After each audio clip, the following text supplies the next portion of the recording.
जय गोविंद गोविंद गोपाल। सब गाओ। जय जय गोविंद गोविंद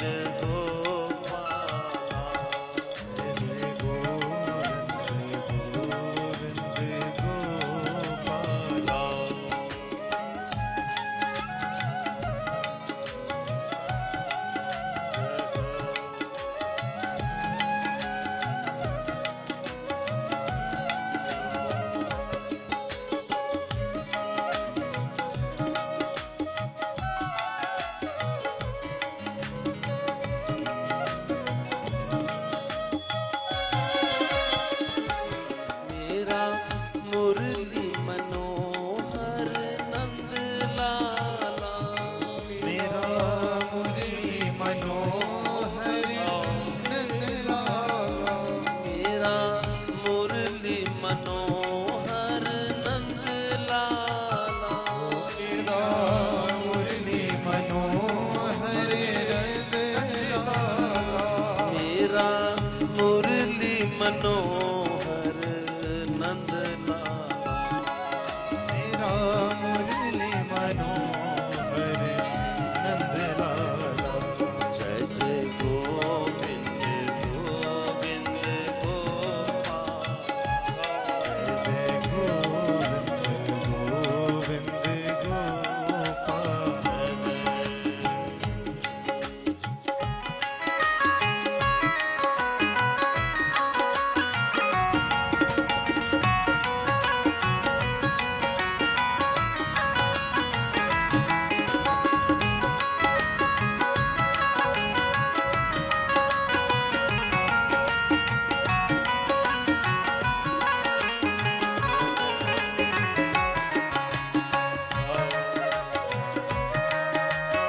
सभी भाव से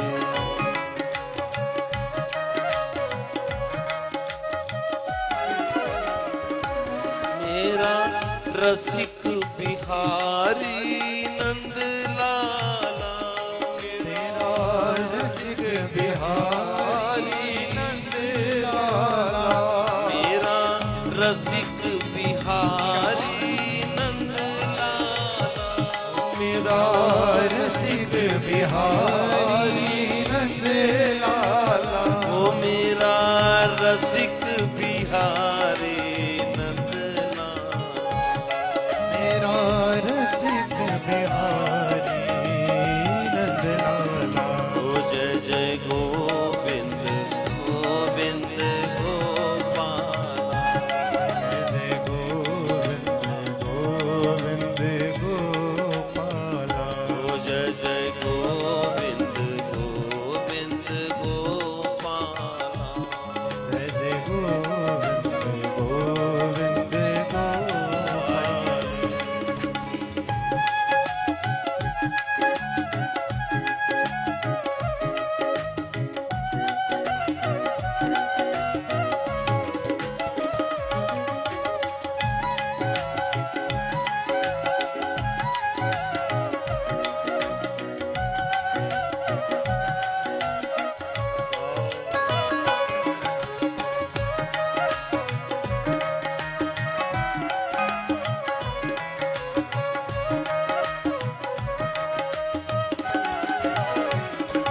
मेरा रास बिहारी नंद लाला। मेरा रास बिहारी नंद लाला।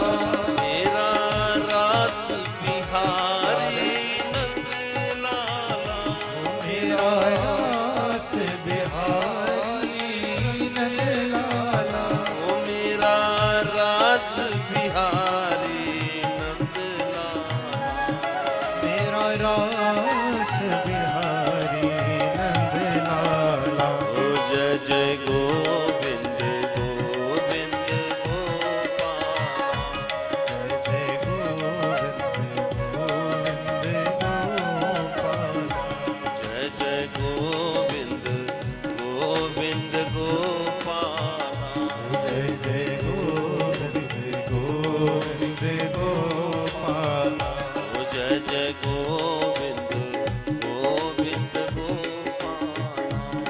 जय गोविंद गोविंद गोपाल।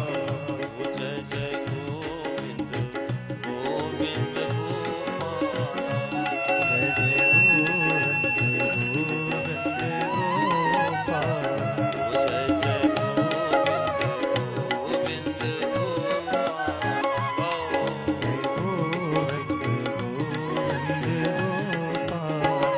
गोपाला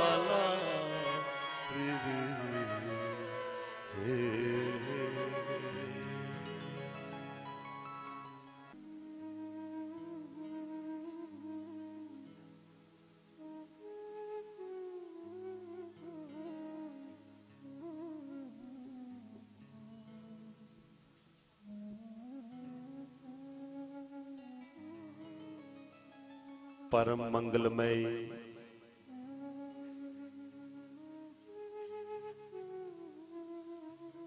अखिल कोटि ब्रह्मांड नायक जगदाधार जगत नियंता चराचर जीवों में वास करने वाले, कण कण में वास करने वाले, सभी जीव जंतुओं में वास करने वाले श्री कृष्ण चंद्र भगवान की ये शब्दमय मूर्ति, श्री कृष्ण चंद्र भगवान की ये वांगमय मूर्ति श्रीमद् भागवत महापुराण,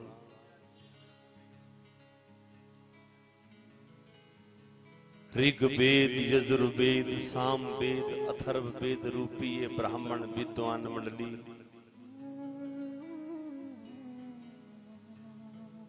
मेरे साथ आए हुए ये सरस्वती पुत्र सभी संगीत कलाकार,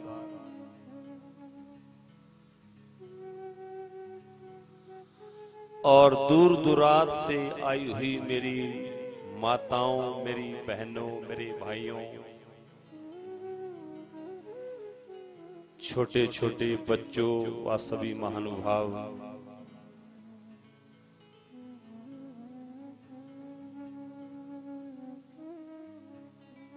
स्थानीय देवता शिव शक्ति के आशीर्वाद से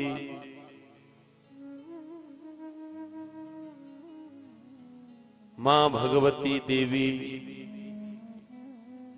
डिंगो माता के आशीर्वाद से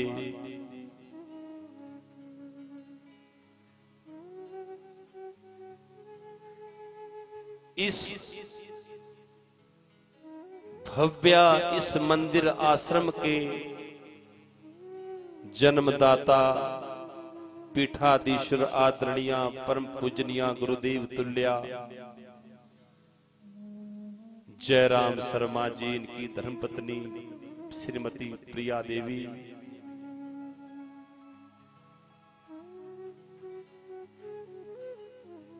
इनके सभी शिष्या मंडली, सभी विप्र वर्ग,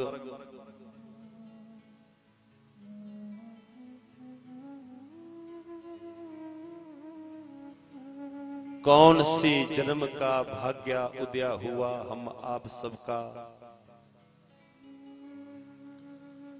जो हम इस कृष्ण जन्माष्टमी के पावन पर्व शिव शक्ति धाम, इस धाम में बैठकर, इस घाट पर बैठकर जो है हम अमर कथा सुनेंगे। ठीक जो कथा भगवान शंकर ने ऐसे ही घाट पर मां सती को सुनानी चाहिए थी, लेकिन वो सती सो गई, कथा नहीं सुनी, और एक सुख सावक एक पक्षी ने सुनी, जो इस कथा से अमर हो गया था। अमर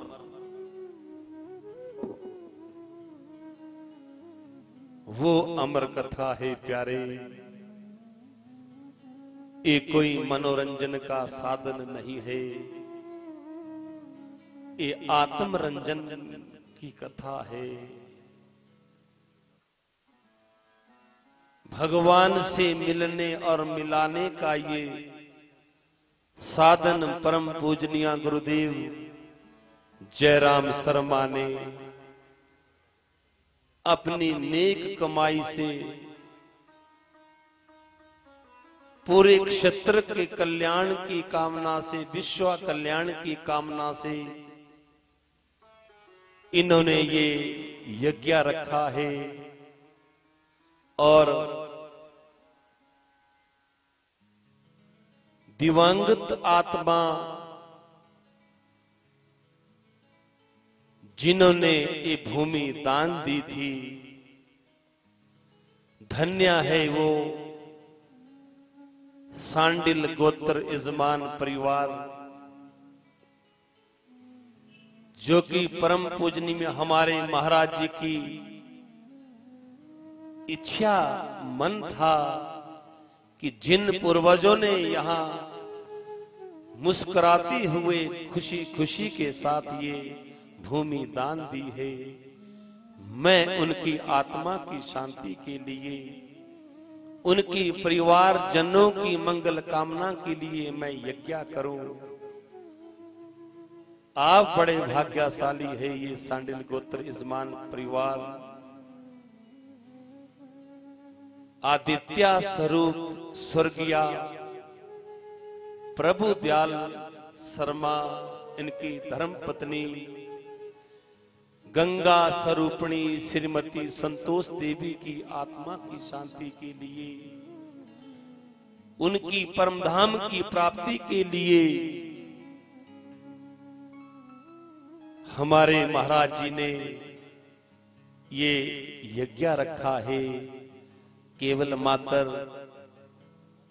उनकी तो परम धाम में उनकी सदगति होगी, लेकिन हम सभी आप जो इस अमर कथा को सुनेंगे,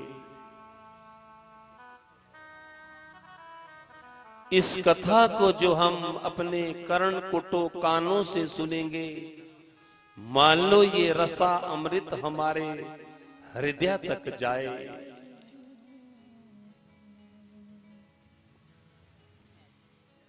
श्रीमद् भागवत की जो कथा है, ऐ प्रभु, ऐ शिव शक्ति, ऐ मेरे कन्हैया,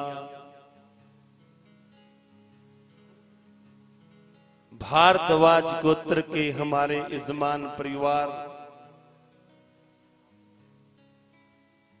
आदरणीय जयराम शर्मा के माता पिता को भी परम धाम की प्राप्ति हो। ऐ प्रभु, इनके स्वर्गीय पिता चैत्राम शर्मा, माता श्रीमती सुनपा देवी को भी परम धाम की प्राप्ति हो, और जरूर होगी। कहा है श्रीमद् भागवत की जो कथा है, ये अमर कथा है, अमर कथा। जिसको सुनने मात्र से मानव अमर हो जाता है।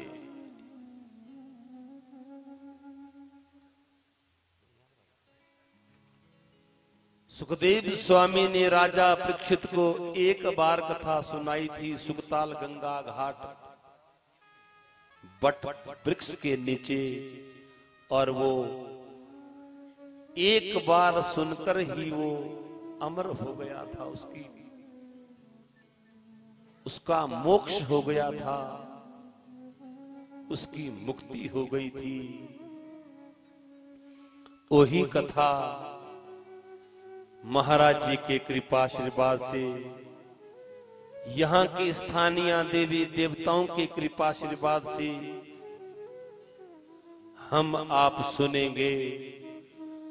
और अगर सच कहे, सत्या तो ये है, मुझे खुद भी ऐसा लगता है अपने को कि मैं इस कथा को सुना नहीं रहा हूं, मैं भी इस कथा को सुन रहा हूं। सुनाने वाली तो ये शिव शक्ति है।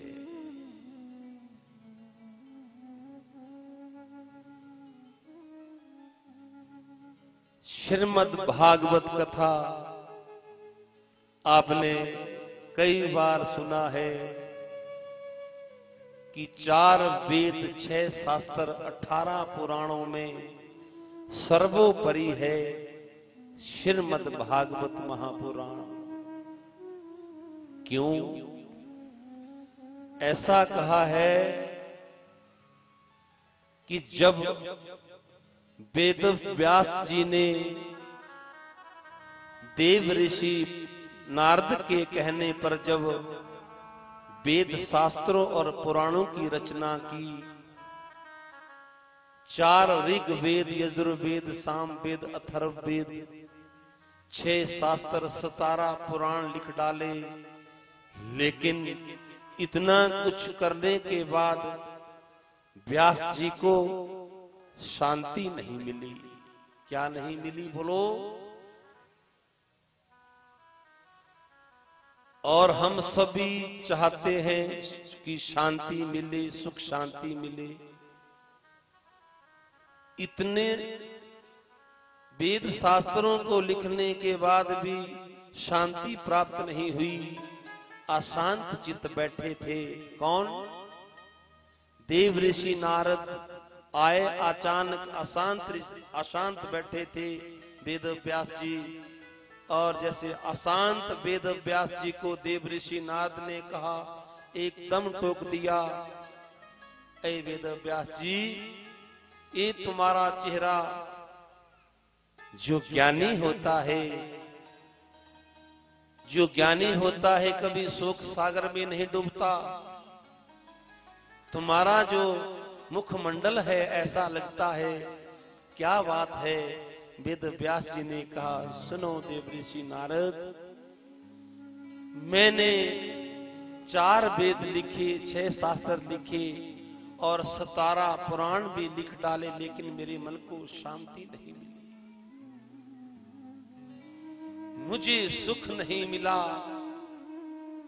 और उसी समय देव ऋषि नारद मुस्कुराए, कहा, सुनो, जिनकी कृपा से आपने 4 वेद, 6 शास्त्र और 17 पुराण लिख डाले, सुनो, जिनकी कृपा से ये आपने इतने वेद पुराणों की रचना की, उनके बारे में तो आपने कुछ लिखा ही नहीं। बोलिए वृंदावन बांकी बिहारी लाल की। क्या कहा कि जिनकी कृपा से आपने इतना कुछ कर डाला, जिनकी कृपा से, तो उनके बारे में तो आपने कुछ नहीं लिखा। और उसी समय ऐसा कहा है, देव ऋषि नारद ने चतुर्श्लोकी भागवत सुनाया। भागवत 4 श्लोक,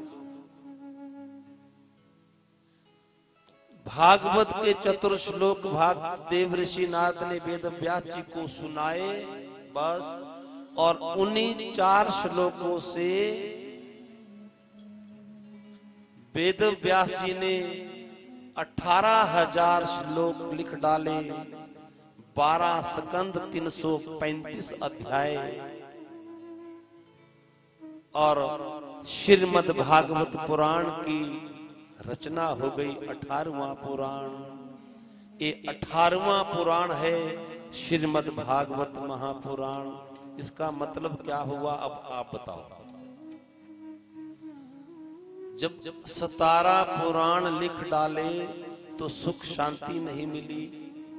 इसका सीधा सा अर्थ है कि ये वेद शास्त्र और 17 पुराणों का सार है भागवत, जो आप सुनेंगे।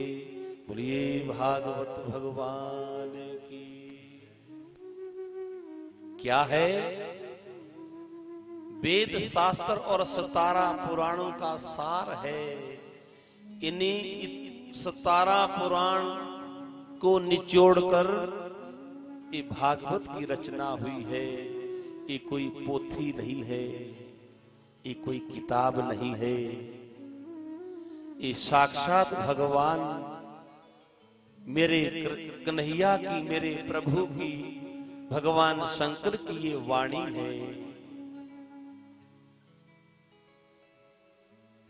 बोलिए भागवत भगवान की जय। और भागवत जो है, भागवत में 4 शब्द है, भा ग व और त। कितने हुए? 4। तो भागवत 4 शब्दों का थोड़ा अर्थ समझ लेते हैं, क्योंकि आप भागवत सुनने जा रहे हैं और मैं सुनाने जा रहा हूं, तो अर्थ का तो पता पहले लग जाए थोड़ा। कैसे? भा का मतलब है भक्ति, भा ग का मतलब ज्ञान, व का मतलब वैराग्य और त का मतलब त्याग। और ज्यादा कुछ याद ना रख सके तो ये तो याद रहेगा ना आपको। बोलो, भक्ति, ज्ञान, वैराग और त्याग। एहे भागवत, बोलिए भागवत भगवान की जय। याद रहेगा या नहीं?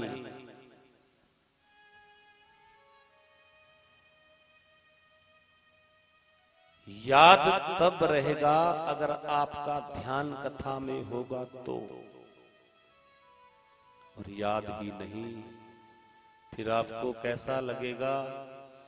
ऐसा लगेगा कैसा, जैसे आपसे पूछा जाए कि ये अच्छा सा संदेश,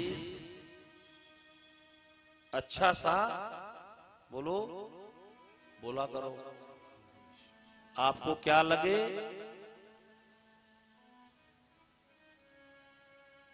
कि उपदेश।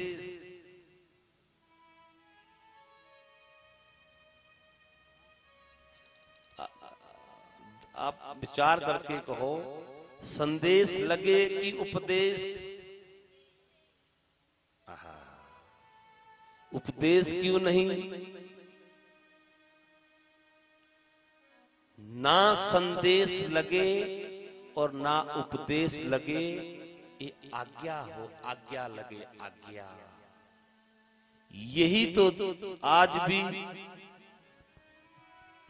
ना ये संदेश लगे आपको, ना ये उपदेश लगे, ऐसा लगे ये तो आज्ञा है,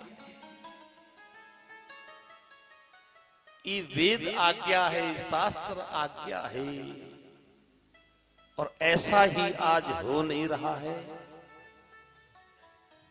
कहा जाता है महाराज बहुत अच्छा संदेश सुनाया, बहुत अच्छा उपदेश सुनाया, बस नहीं, ये आज्ञा लगे, ये हमें आज्ञा लगे। ये हमें आज्ञा का मतलब इसको हमने जीवन में उतारना है। भागवत को,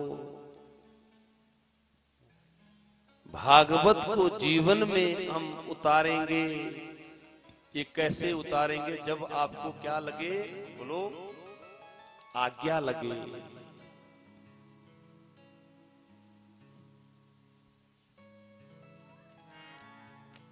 क्योंकि इसे श्रवण कर मिट जाती,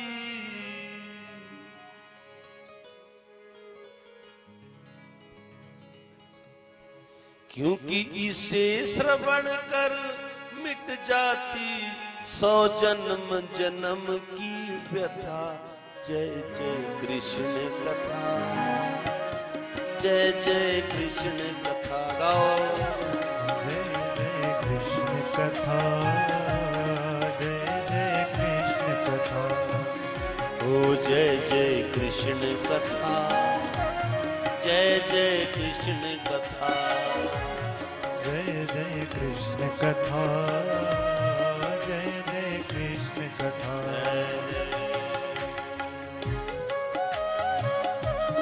बड़े भाव से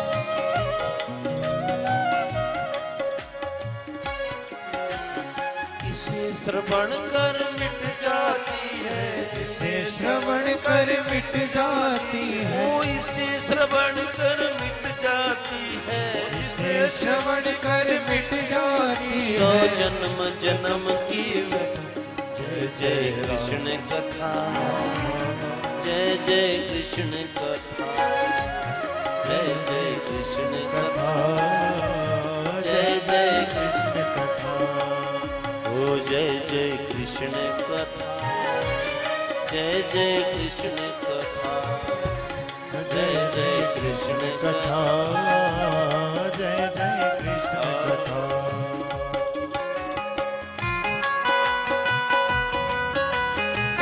भाग से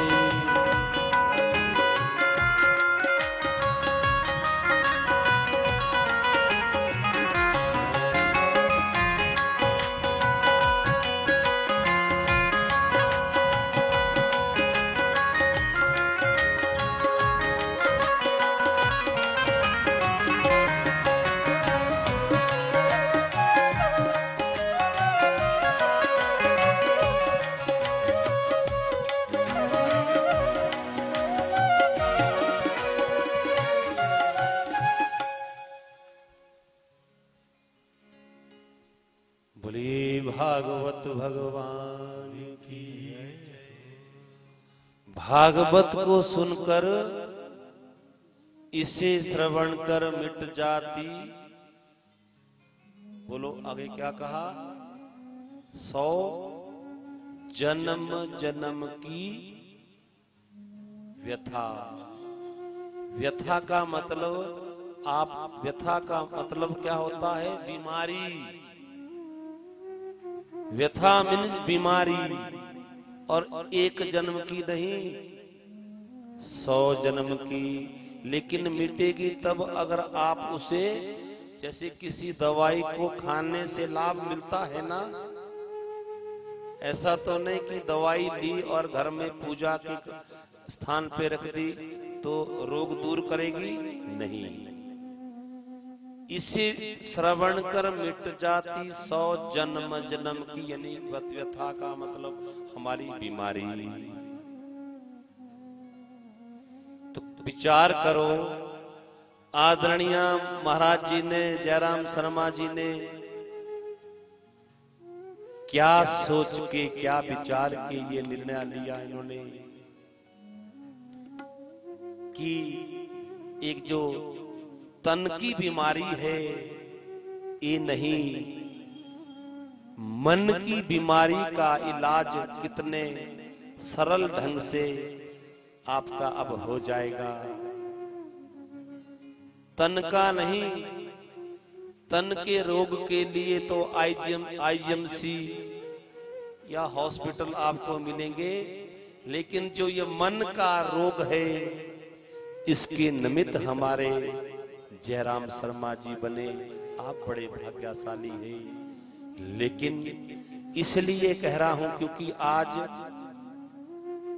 प्रथम दिवस है, पहला दिन है। आज केवल और केवल मात्र भागवत की महिमा या भागवत को समझने का या एक दूसरे को जानने का ही दिन होता है।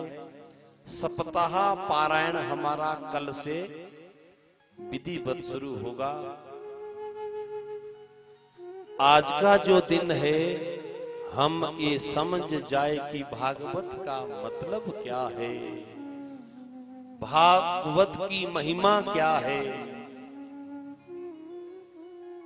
और जब तक हम किसी की महिमा नहीं सुनते तो तब तक हमारा उससे प्रेम भी नहीं होता है। ठीक कह रहा हूं? आप मान लो, आप किसी की महिमा, जितनी ज्यादा महिमा किसी की आप सुनोगे, आपका उससे उतना ही ज्यादा प्रेम होगा। तो आज भागवत की महिमा आपको हम सुना रहे हैं, और ये भागवत की जो महिमा है, जैसे ठीक उसी प्रकार आज का प्रथम दिन है, जैसे एक अच्छा कृषक किसान माटी तैयार करता है।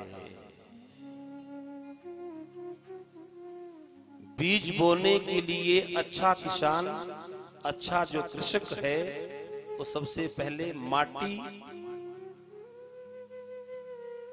मिट्टी तैयार करता है।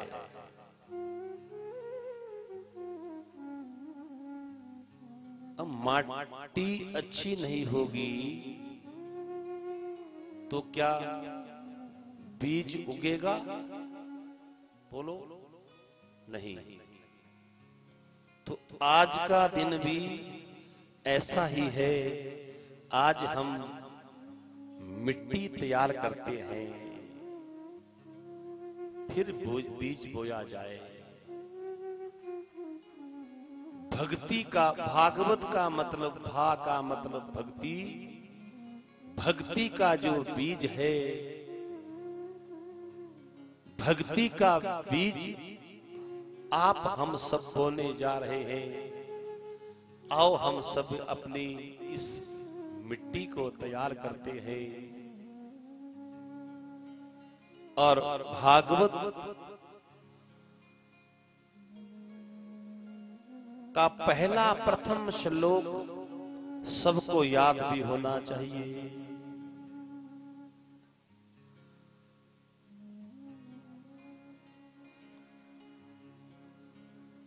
सच्चिदानंद रूपाय विश्वोत्पत्त्यादि हेतवे सच्चिदानंद रूपाय विश्वोत्पत्त्यादि हेतवे तापत्रय विनाशाय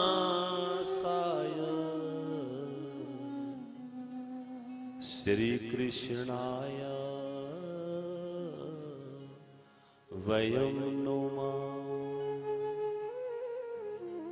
श्री कृष्णाय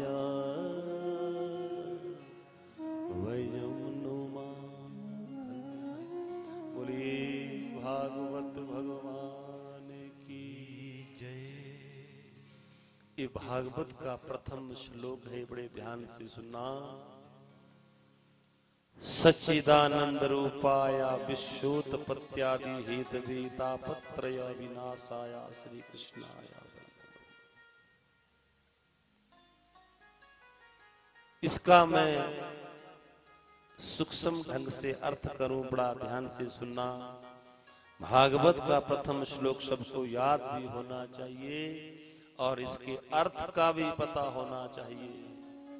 सच्चिदानंद रूपाय, सच्चिदानंद किसको कहते हैं? बोलो, आप भी कहा करो। इससे पहले भी आप लोग कथाएं सुनते रहते हैं। सच्चिदानंद किसको कहते हैं?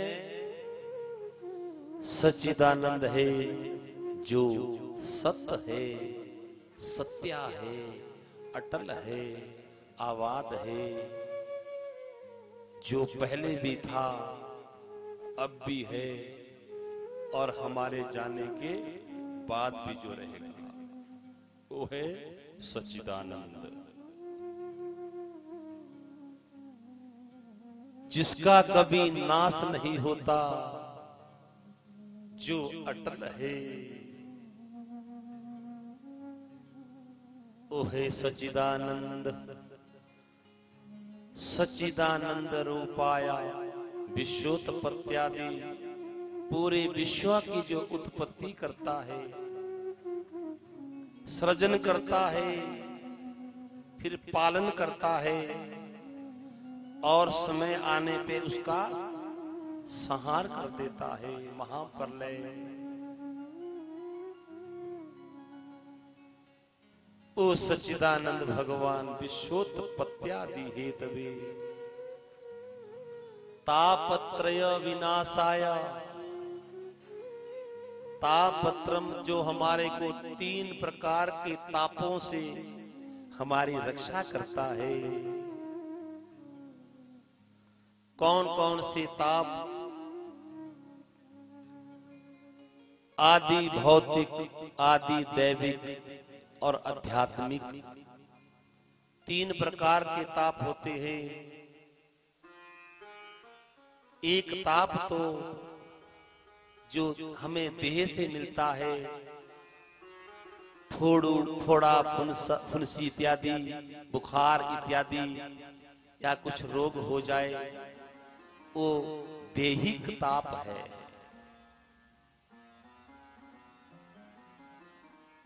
उससे भी सच्चिदानंद भगवान हमारी रक्षा करते हैं।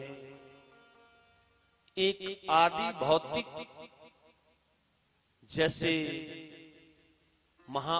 छोटे छोटे प्रलय, महामारी इत्यादि, जो ऐसा रोग आ जाता है, इनसे भी सच्चिदानंद भगवान हमारी रक्षा करते हैं। और एक मानसिक रोग है। मानसिक रोग वो आपको शायद पता हो, मैं कह दूं, मानसिक रोग जो सबसे खतरनाक होता है मानव मात्र के लिए, मन का रोग। मन का रोग कैसे? ये दूसरों की यश कीर्ति जिससे सहन नहीं होती। पड़ोसी का अच्छा घर, गाड़ी, बंगला, नौकरी, पुत्र, बहू अच्छी आ गई, उसको अगर कोई सहन ना कर सके, ये भी एक रोग है। दूसरे की यश को, कीर्ति को, धन संपत्ति को, उसको भी सहन नहीं ना करना, ये भी एक बहुत बड़ा रोग है। अपने दुख से दुखी नहीं है, दूसरों के जो सुख से जो व्यक्ति दुखी है, वो सच्चिदानंद भगवान की जो कथा सुनते हैं, उनका मन का रोग भी ठीक हो जाता है। तापत्रय विनाशाय श्री कृष्णाय वयं नुमः। ऐसे सच्चिदानंद भगवान के चरणों में हम सभी प्रणाम करते हैं। बोलिए सच्चिदानंद भगवान की जय। ये भागवत का प्रथम श्लोक, और ऐसे कहा है, भागवत जो है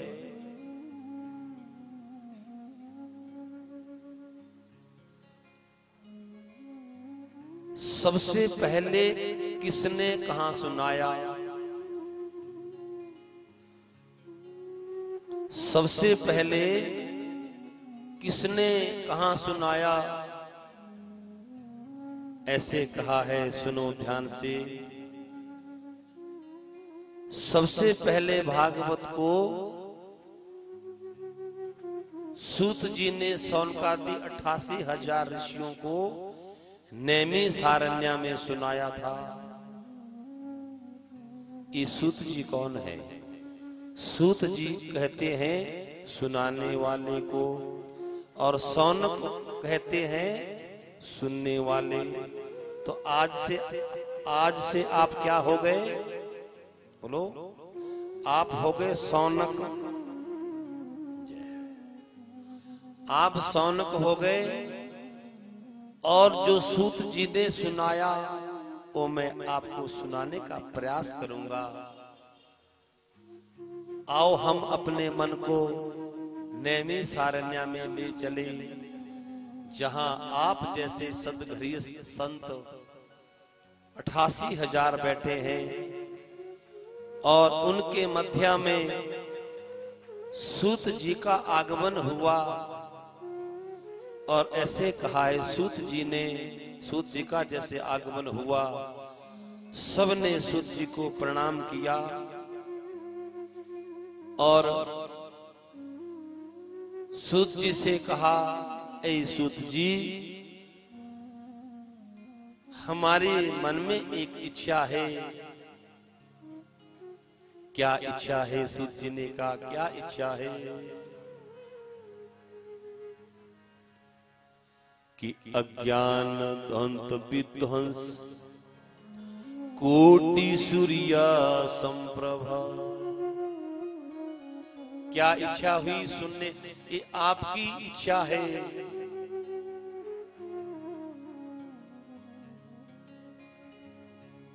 अज्ञान ध्वंत विध्वंस कोटि सूर्या संप्रभा। सुताख्या ही कथा सारम मम कर्ण रसायनम। सुताख्या ही कथा सारम मम कर्ण रसायनम। कहा, ऐ सूत जी, अज्ञान ध्वंत विध्वंस कोटि सूर्या संप्रभा। ऐ सूत जी सुनो,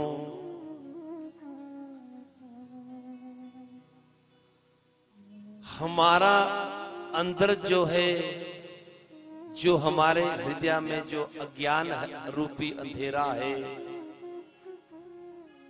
हमारे हृदय में अज्ञान रूपी जो अंधेरा है, उसमें उस पर अपने एक ज्ञान की एक किरण डाल दो। क्या कहा? हमारे अज्ञान पे ज्ञान रूपी एक किरण डाल दो, अज्ञान ध्वंत विध्वंस, ताकि उस ज्ञान की किरण से हमारा जो अज्ञान विध्वंस हो जाए। क्या कहा?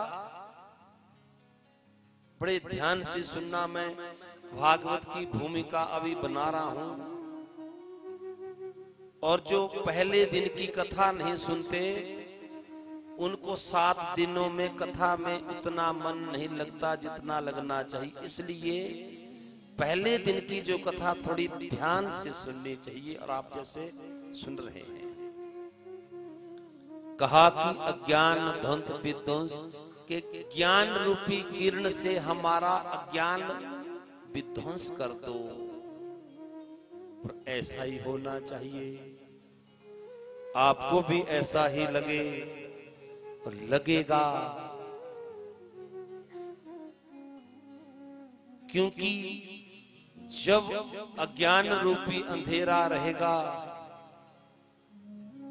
तो जीवन में धन तो होगा, धन दौलत पुत्र गाड़ी बंगला सब रहेगा, लेकिन सुख शांति प्राप्त नहीं हो सकती। उसको जीवन जीने का कभी आनंद नहीं आ सकता जब तक ये मैं नहीं कह रहा हूं। सौनकादि 88,000 ऋषि कह रहे हैं, सुनो सूत जी, जब तक ये अज्ञान रहेगा, कोठी बंगला गाड़ी धन संपत्ति सब होगा, लेकिन आनंद को प्राप्त नहीं हो सकता, आनंद नहीं मिलेगा। भौतिकवाद की प्रपंचों में उलझा रहेगा वो जीव। नींद नहीं होगी, भूख नहीं होगी, चैन नहीं मिलेगा। ये कब हो? ये मन स्थिति कब बनती है? जब हमारे अंदर वो अज्ञान रूपी अंधेरा रहेगा, जब ज्ञान का प्रकाश हो जाए। क्या उजाले के पास अंधेरा ठहर सकता है? बोल दो, ठहर सकता है? नहीं। तो यही है कथा है।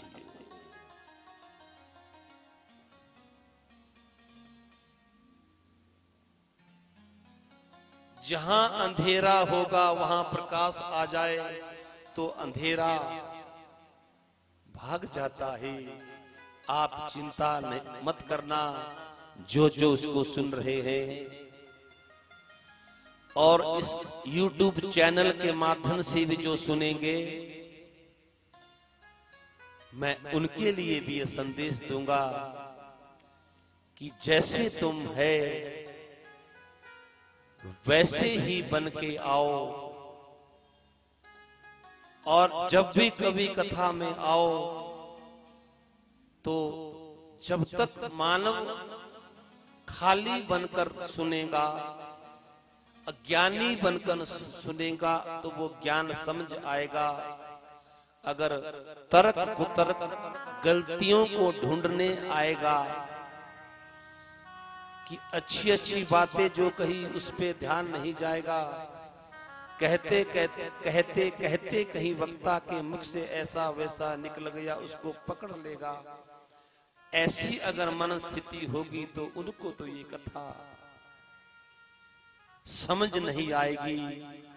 उनको तो फिर वो वैसे के वैसे ही कहा, वो कभी जीवन में आनंद को प्राप्त नहीं कर पाएंगे। और सच कहे आनंद हमारा ये जातीय स्वभाव है। क्या है? आनंद जो है हमारा, ये हमारा ये जातीय स्वभाव है। अगर आनंद नहीं है तो कहीं ये विजातीय है, ये बाहर से।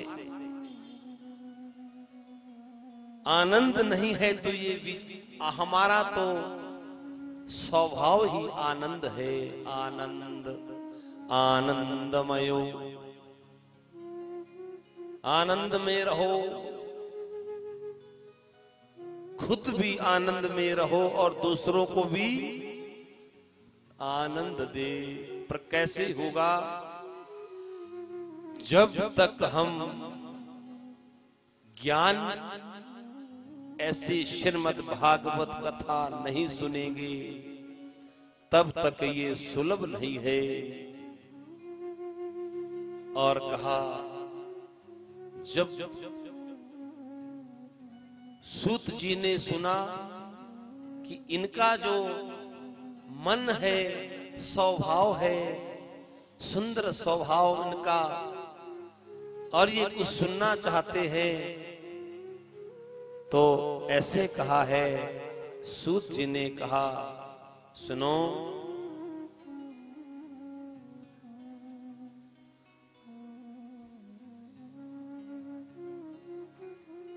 एकदा हि विशालायां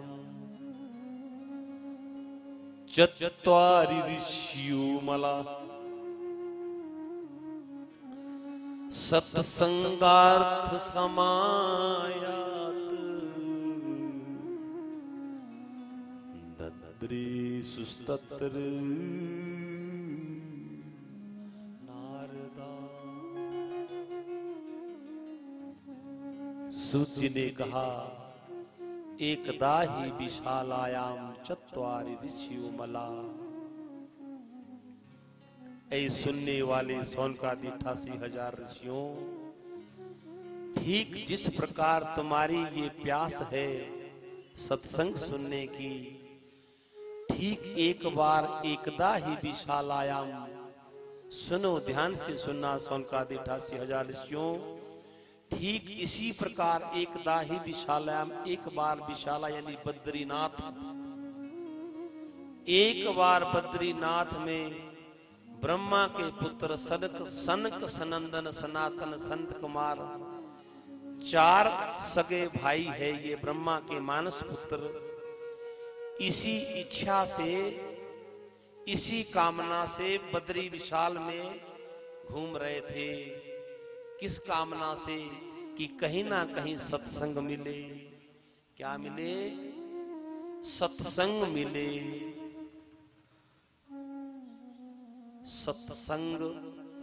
सत्संग मिले।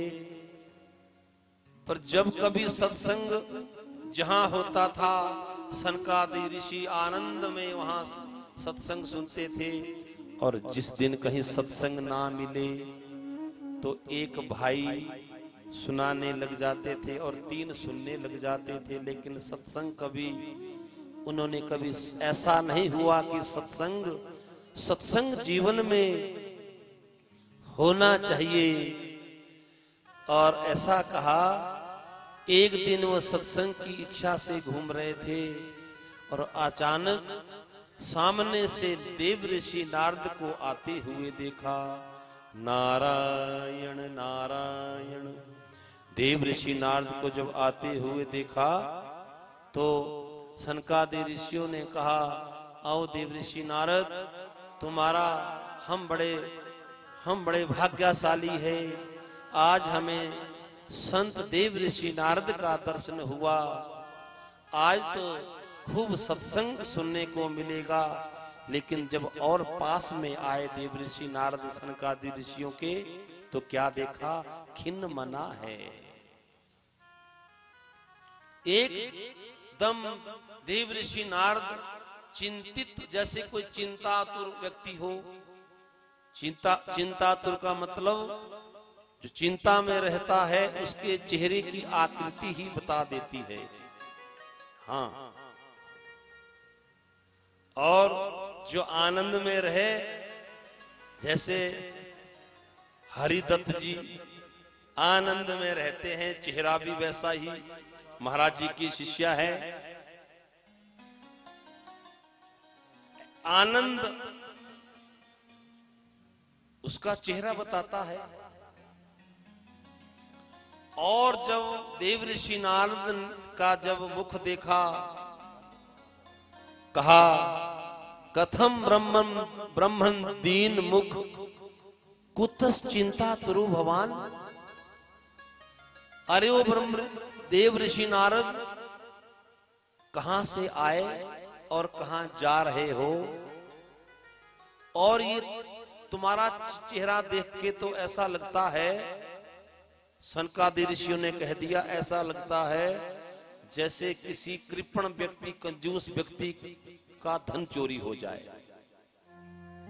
कोई बहुत कंजूस व्यक्ति हो और उसका धन चोरी हो जाए, और ऐसा आपका चेहरा, आपका देव ऋषि नारद ने कहा। और सनकादि ऋषि ने कहा, और सुनो देव ऋषि नारद, संत तो उस धन को अपना धन नहीं मानते, संत उस धन को अपना धन नहीं मानते जो चोरी हो जाए। आप भी ध्यान से सुनना। हम भी, हमारा धन क्या है और संतों का धन क्या है? संत उस धन को धन नहीं मानते जो क्या हो जाए। जोर से बोलो थोड़ा। चोरी हो जाए। संत उसको धन नहीं मानते। तो संतों का धन क्या है? क्या है संतों का धन? बोलो। संतों का धन राधा, श्री राधा, श्री राधा।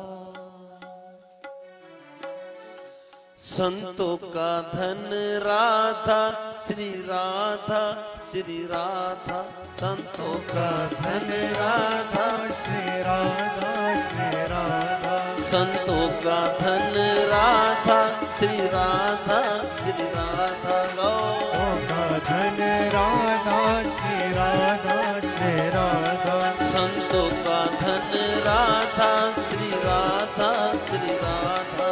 संतों का धन राधा, श्री राधा, श्री राधा।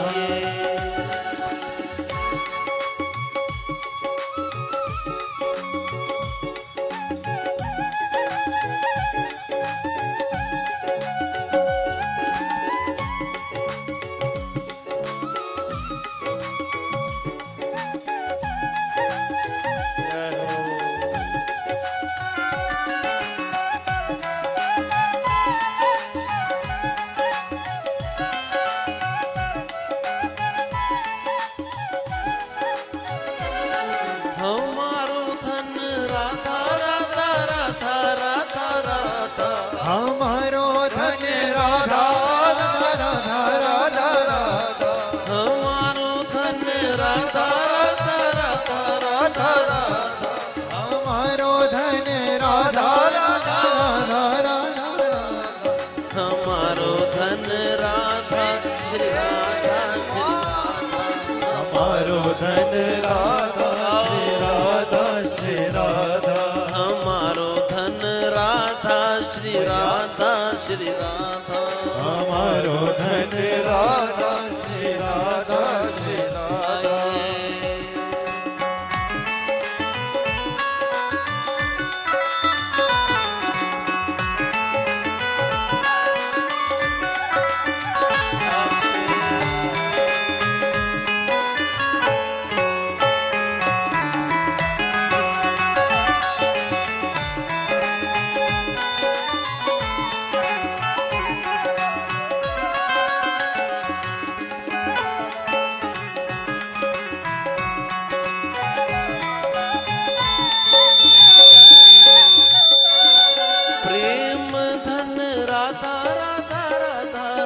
राधा श्री राधा श्री राधा हमारो धन राधा श्री राधा श्री राधा हमारो धन राधा श्री राधा श्री राधा हमारो धन राधा श्री राधा श्री राधा हमारो धन राधा श्री राधा श्री राधा हमारो धन राधा श्री राधा श्री राधा हमारो धन राधा श्री राधा श्री राधा हमारो धन राधा श्री राधा श्री राधा हमारो धन राधा श्री राधा श्री राधा हमारो धन राधा श्री राधा श्री राधा हमारो धन राधा श्री राधा श्री राधा हमारो धन राधा श्री राधा श्री राधा हमारो धन राधा श्री राधा श्री राधा हमारो धन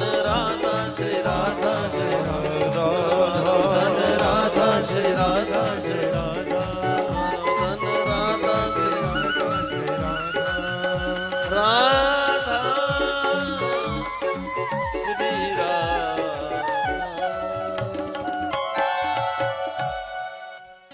बोलिए भक्त वत्सल भगवान की। अब क्या हो गया हमारा धन आज से बोलो, क्या हो गया हमारा धन? और जोर से बोलो थोड़ा, और प्रेम से।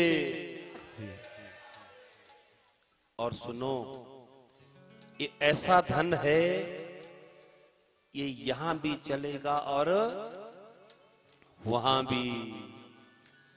अगर तुम दूसरे धन को अपना धन मानोगे, अरे दूर की छोड़ो, कहीं यूएसए अमेरिका में भी आपको जाना पड़े तो ये जो यहाँ का जो धन है, यहाँ ये काम नहीं आएगा। ध्यान दो,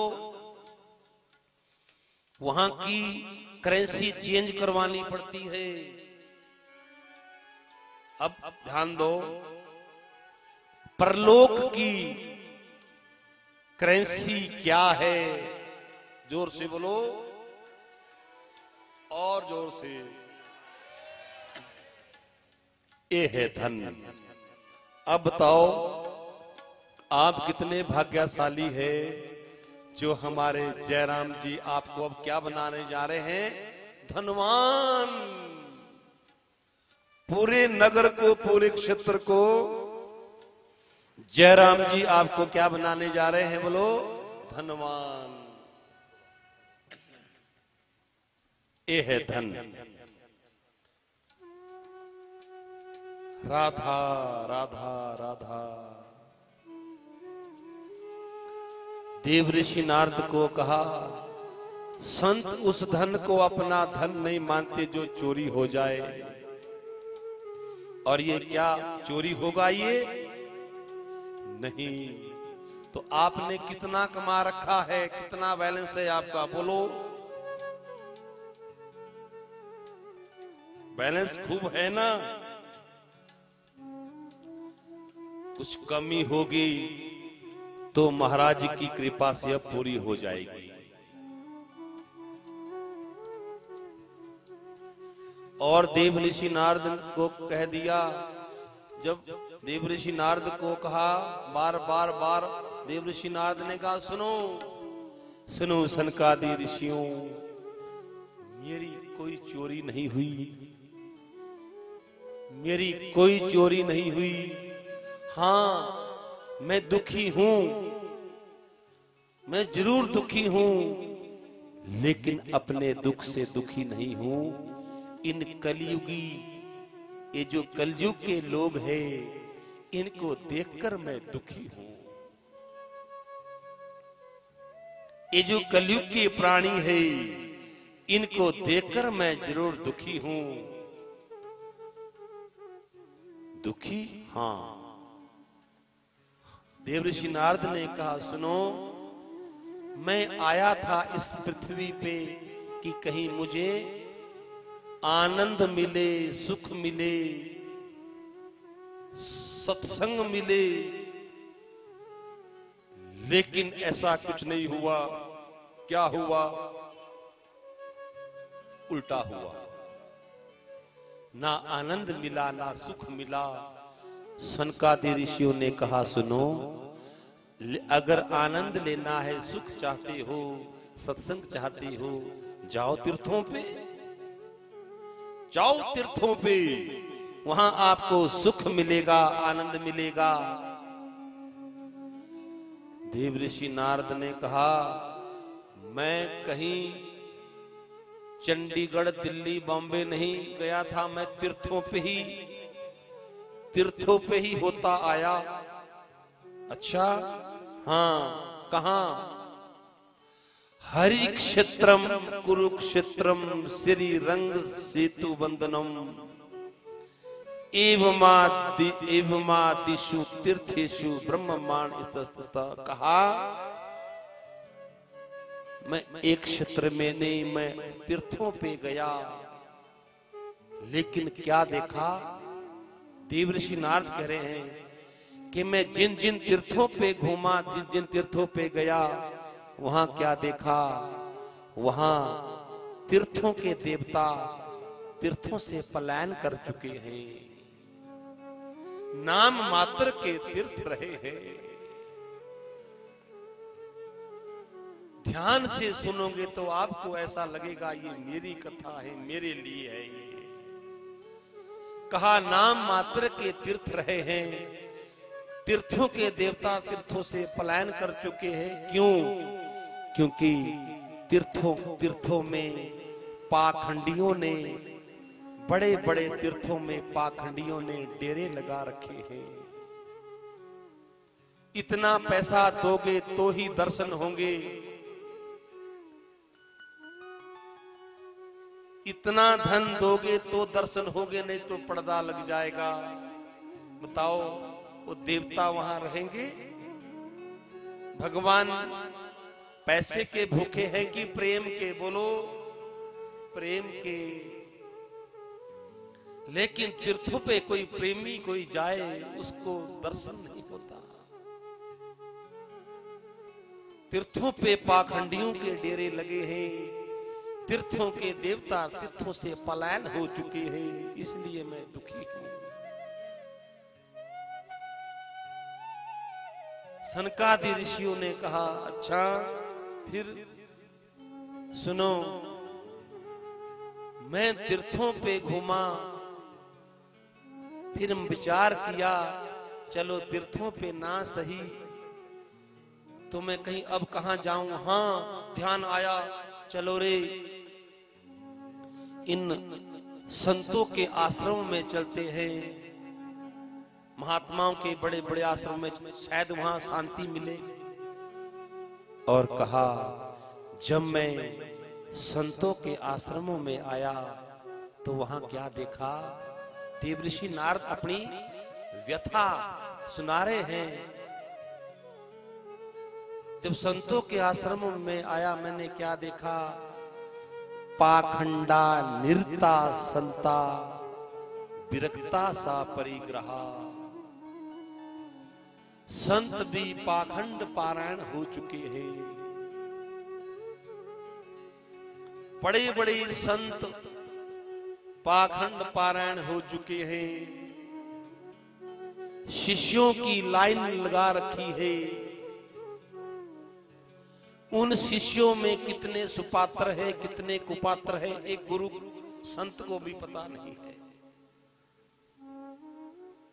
वो शिष्यों की लाइन लगी है और उनसे अर्थ मिल रहा है, धन मिल रहा है।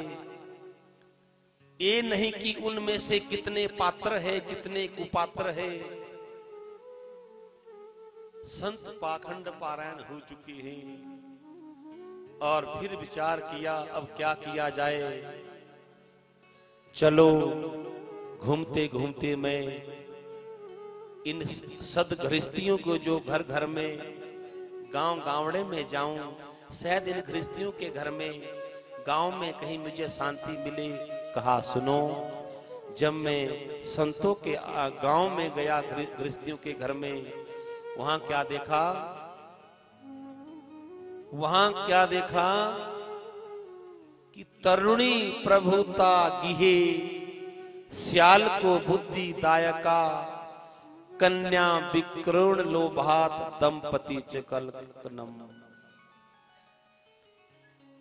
क्या क्या देखा कि जो गृहस्थियों के घर में क्या देखा कि तरुणी प्रभुता की है, घर में बड़े बुजुर्गों की चलनी चाहिए या नहीं, आपसे पूछ रहा हूं। बड़े बुजुर्गों की आज्ञा का पालन होना चाहिए या नहीं। लेकिन देव ऋषि नारद कहते हैं, आप कहते कि मेरा मुख मेरी कोई चोरी हुई, मैंने देखा तरुणी प्रभुता गिही, श्याल को बुद्धि दायका। बड़े बुजुर्गों को नहीं पूछा जाता। घर में जो पत्नी जो करेगी वो फाइनल होगा। हाँ, अगर कोई पत्नी धर्म के लिए अपने पति को प्रेरित करती है तो ऐसी पत्नी की बात मानने में कोई बुराई भी नहीं है। जो पत्नी अपने पति को धर्म के कार्य के लिए प्रेरित करे तो उसकी बात माननी चाहिए। लेकिन ऐसा कहा है, अगर धर्म की तरफ प्रेरित ना करके अन्य धन संपत्ति में पति को प्रेरित करे तो वहां थोड़ा पत्नी का आदर करते हुए अपने से बड़े बुजुर्गों की सलाह जरूर ले लेना। पत्नी का आदर करते हुए अपने से बड़े बुजुर्गों की सलाह जरूर ले लेना। लेकिन ऐसा देखा कि गृहस्थियों के घर में भी, हाँ चलो पत्नी की बात मानने के बाद भी दंपति चिकलकनम, उसके बाद भी पति पत्नी में हर रोज महाभारत होता है। पति पत्नी में अगर उसकी सलाह लेने से घर में शांति मिल जाए तब भी अच्छा है, लेकिन ऐसा नहीं होता। देवऋषि नारद ने कहा कि उसके बाद पति पत्नी में कलह कलेश महाभारत है। ये तो कहा, मैं बड़ा दुखी हुआ और चलते चलते मैंने विचार किया, चलो मैं वृंदावन में जाऊंगा, जहां मेरे प्रभु बाल लीला भगवान, जहां मेरे भगवान का प्राकट्य हुआ था वृंदावन में, वहां तो मुझे शांति मिलेगी। और मैं वृंदावन की तरफ आ गया। विचार मन में आया, जहां मेरे भगवान का प्राकट्य हुआ 5300 कुछ वर्ष पहले, अब मैं वृंदावन में जाऊंगा, वहां मुझे शांति प्राप्त होगी। लेकिन जब मैं वृंदावन में आया, देवऋषि नारद कह रहे, सुनो सनकादि ऋषियों, जब मैं वृंदावन में आया तो क्या देखा, वृंदावन में क्या देखा, एक नौजवान सुंदर नारी रो रही है। उसकी गोदी में 2 बूढ़े सोए हैं। मैंने विचार किया, पास में जाऊं, पूछूं ये तेरी गोदी में बूढ़े कौन है। और फिर विचार किया, वहां स्त्रियों का झुंड बैठा था, बिना बुलाए जाऊंगा तो कहीं ऐसा ना कह दे, अरे बाबा तू क्यों आया, क्यों पूछ रहा है। और जैसे मैं आगे निकलने लगा तो उस नौजवान सुंदर नारी ने आवाज दी, भू भू साधु क्षणम तिष्ठम मम चिंता मपि नास्या। हे बाबा, हे देवऋषि नारद, थोड़ा रुको, मेरे दुख को दूर करते जाओ। और जब मैं पास में आया, मैंने पूछा, तुम कौन हो। और वो नारी कहने लगी, कि अहम भक्ति रीति ख्याता इमो में तन्यो मतो ज्ञान वैराग्य ना मानो काल योगेन जरा जरो। हे देव ऋषि नारद, ये कोई और नहीं है बूढ़े, ये मेरे पुत्र है। अहम भक्ति, मेरा नाम भक्ति है, मेरा नाम भक्ति है। ये जो मेरी गोदी में पुत्र है, एक का नाम ज्ञान है और दूसरे का नाम वैराग्य है। काल योग का कुछ ऐसा, मैं तो नौजवान हो गई, लेकिन ये जो मेरे जो पुत्र है ये वृद्ध हो गए, ये बूढ़े हो गए। और कुछ उपाय बताए, ये ज्ञान और वैराग्य थोड़े ये जवान हो जाए। और ऐसा कहा है, ज्ञान वैराग्य को जब देखा, देव ऋषि नारद ने गीता का पाठ सुनाया। गीतार पाठेर मुहुर्मुहु, गीता का पाठ सुनाने लगे। जब गीता का पाठ सुनाया तो टस से मस नहीं, थोड़ी झुमाई जैसी आई, फिर सो गए। वेद पुराण सब सुना डाले, कुछ नहीं हुआ। अब देव ऋषि नारद को चिंता हुई, अरे मैं कौन सा कर्म करूं। इस देवी ने मुझ पर विश्वास करके मुझसे कहा कि ज्ञान और वैराग्य मेरे जो पुत्र है, इनको जवान करो, इनको निंद्रा से जगाओ। अब क्या करूं। उसी समय आकाशवाणी हुई, ऐ देव ऋषि नारद सुनो, सत्कर्म करो, सत्कर्म करो, सत्कर्म करो, सत्कर्म करो। आकाशवाणी ने ये नहीं कहा कि सत्कर्म क्या, कहां कर किया जाए, क्या सत्कर्म, वो सत्कर्म क्या है। आकाशवाणी ने कहा और देव ऋषि नारद ने कहा, अब क्या करूं। जो चूरन चटनी मेरी दुकान में थी वो सब चटा डाली। अब ज्ञान वैराग्य का रोग दूर नहीं हुआ, अब क्या किया जाए। आकाशवाणी ने कहा सत्कर्म करो। और वो सत्कर्म क्या है, मैं जिससे भी मैंने पूछा कि सत्कर्म क्या है, किसी ने उत्तर नहीं दिया कि वो कौन सा सत्कर्म है जो भक्ति के पुत्र ज्ञान और वैराग्य जवान हो जाए। और आज भी मैयाओं सामने देखो, सभी भक्ति जवान है। आज वर्तमान में भक्ति सबकी क्या है, जवान है। ज्ञान और वैराग्य सबके बोलो बूढ़े हैं। अच्छा, भक्ति जवान रहेगी, ज्ञान वैराग्य, क्योंकि इनका तो ऐसा सामंजस्य है, भक्ति ज्ञान और वैराग्य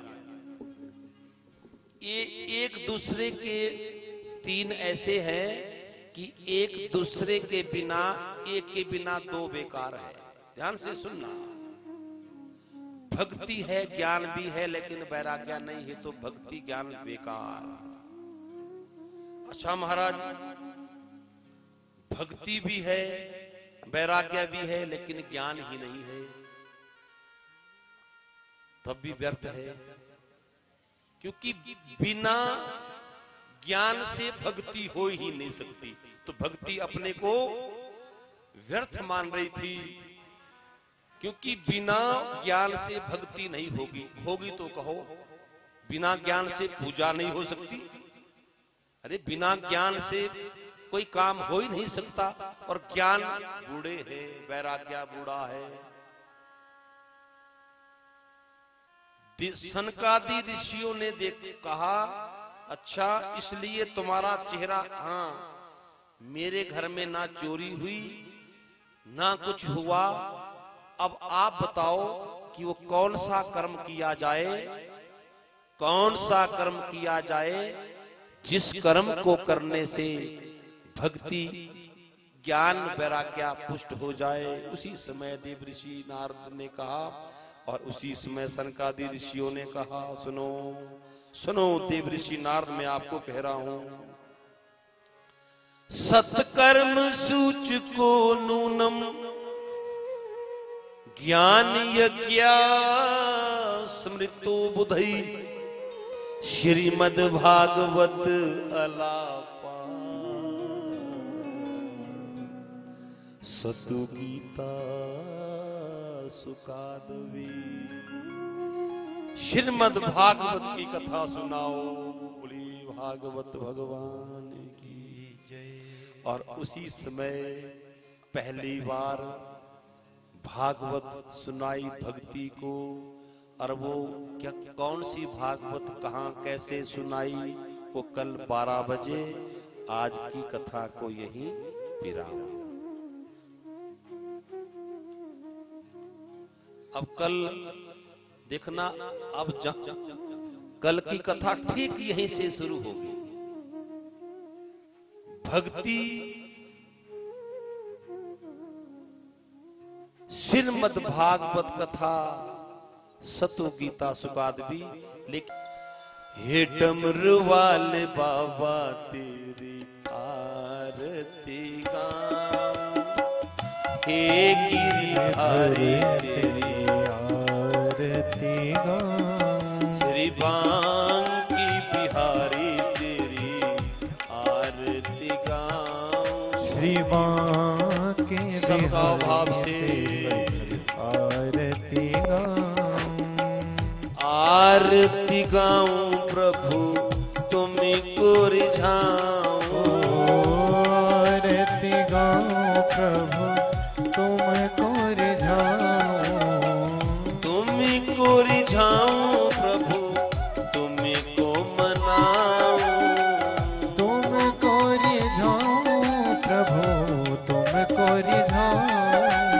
हे गिरिधारी तेरी आरती गाऊं, ओ हे गिरिधारी तेरी आरती गाऊं।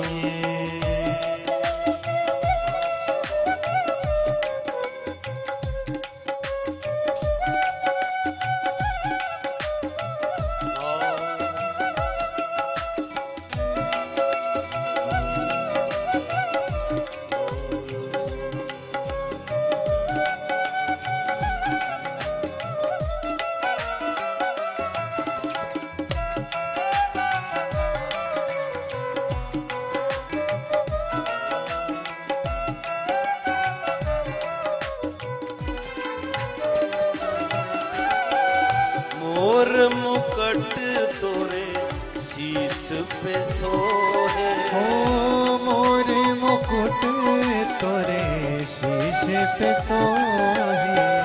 प्यारी प्यारी बांसुरी मेरो मन मोहे। प्यारी प्यारी वंशी मेरो मन मोहे। हे देख छवि मैं तो बलि बलि जाऊं। देख छवि मैं तो बलि बलि जाऊं। श्री बांकी बिहारी तेरी आरती गाऊं। श्री बांके बिहारी तेरी आरती गाऊं।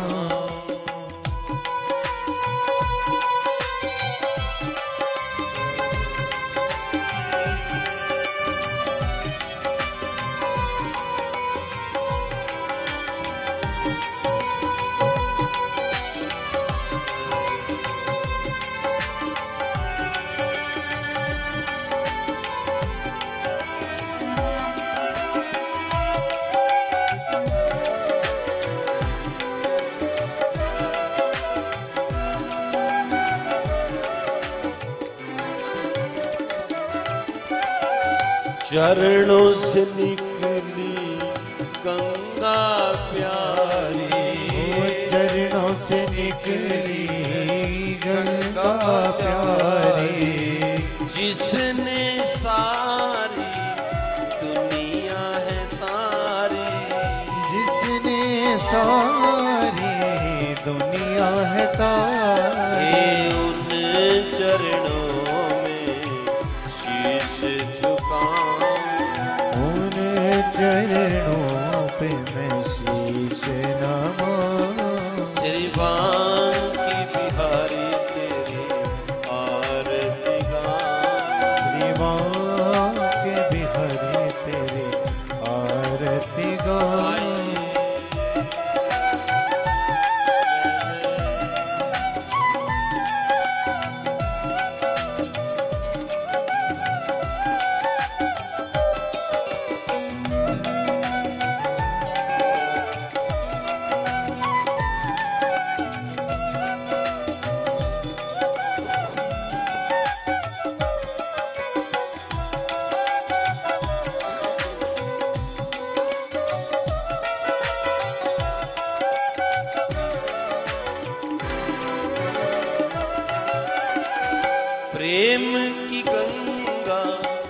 मन में बहा दो।